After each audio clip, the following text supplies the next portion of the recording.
Hello friends, चॅनलमध्ये पुन्हा एकदा तुमचं खूप खूप स्वागत। एक अतिशय महत्त्वाचा विषय घेऊन एक अतिशय महत्त्वाची फिल्म आणि तिचा ट्रेलर रिलीज झालाय आणि तो बघितल्यानंतर अक्षरशः खूप जास्त चांगलं वाटलं। रिझन बिईंग तो एकतर हिंदी मध्ये आहे ट्रेलर आणि विषय इतका महत्त्वाचा आहे आणि तो ट्रेलर कुठला आहे ते तुम्हाला एव्हाना कळलं असेल थंबनेल बघून। बट मला कसा वाटला तो ट्रेलर आणि माझी काय रिॲक्शन आहे, माझा काय व्ह्यू आहे त्यावर, हेच तुमच्याबरोबर शेअर करण्यासाठी मी आलोय। सो पटकन लगेच सुरू करूया। एक ऐसा समाज हो जहां कोई प्रधान नहीं। सो फ्रेंड्स, फटाफट ह्या फिल्मच्या हाय पॉइंट्स आणि लो पॉइंट्स बद्दल आपण बोलणार आहोत। तो सुरू करूया हाय पॉइंट्स पासून। सगळ्यात मोठा हाय पॉइंट्स म्हणजे बॉलिवूड अशा टाईपच्या फिल्मला बॅकअप करतंय। It is a very very proud moment आणि खूप जास्त अभिमानाची बाब आहे। मला वाटतं समहाऊ छावा या फिल्मने एक काय म्हणतात एक नवी चळवळ सुरू केली आहे आणि मला असं वाटतं अनेक प्रोड्युसर्स आता अशा विषयांकडे येतील जे इतिहासावर आधारित आहे, ज्याचा समाजावर खूप मोठा इम्पॅक्ट झाला आहे आणि त्यापैकीच मला वाटतं ही एक फिल्म आहे।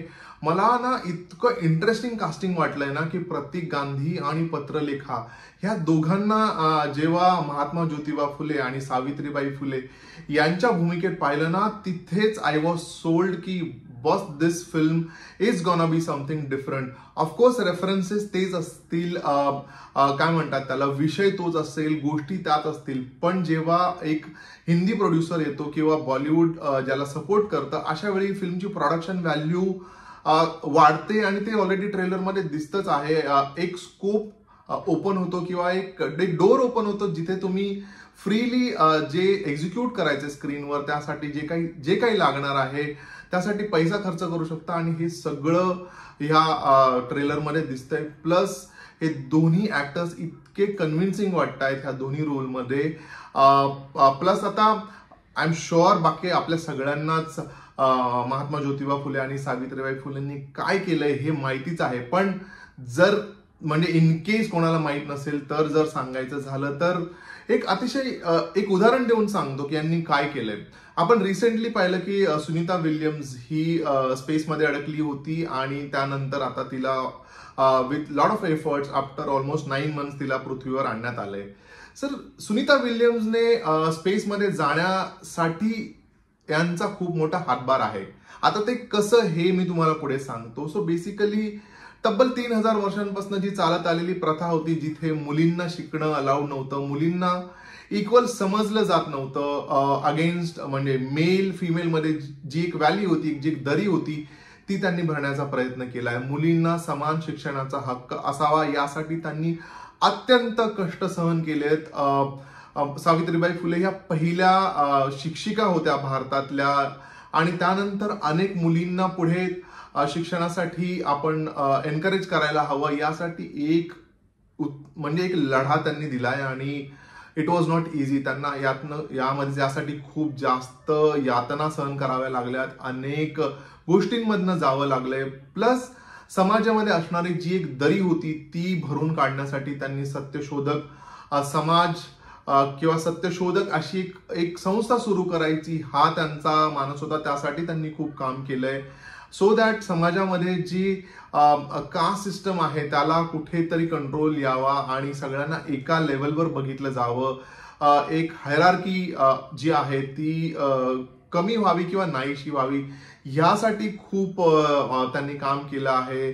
अगेन मुलींना विधवा झाल्यानंतर पुन्हा लग्न करण्याचा अधिकार नव्हता, त्यासाठी त्यांनी खूप फाईट केलंय। सो हे सगळं याच्या व्यतिरिक्त अनेक गोष्टी आहेत ज्या आपल्याला पाहायला मिळणार आहे आणि हे सगळं पाहणं एक स्क्रीनवर, मोठ्या स्क्रीनवर हे काय म्हणतात ना एक खूप जास्त मोठी प्राऊड मोमेंट असणार आहे। असं नाही की याआधी हे अशा म्हणजे ह्या विषयावर किंवा महात्मा ज्योतिबा फुले यांच्याबद्दल बोललं नाही गेलंय किंवा यांच्यावर फिल्म आली नाहीये।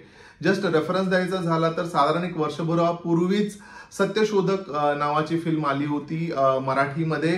But again as I said budget त्याचं आपल्याला कळतं, there are lot of compromises, त्यामुळे जो एक एक्सपिरियन्स असतो आणि जे एक अपीलिंग फॅक्टर असतो ना, जो Wien you have a proper budget त्यातनं तो क्रिएट करता येतो, तो मिसिंग होता। मला वाटतं तो कुठेतरी भरून काढता येईल।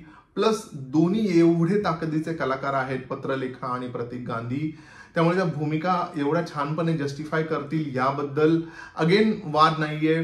प्लस या फिल्मचे जे डायरेक्टर आहेत अनंत महादेवन यांनी अनेक चांगल्या फिल्म केलेल्या आहेत, अनेक वर्ष बॉलिवूडमध्ये ते काम करतायत. त्यामुळे त्यांचा एक तगडा अभ्यास असणार आहे जो ह्या गोष्टीला किंवा ही कथा सांगण्यासाठी खूप इम्पॉर्टंट ऍस्पेक्ट ठरणार आहे.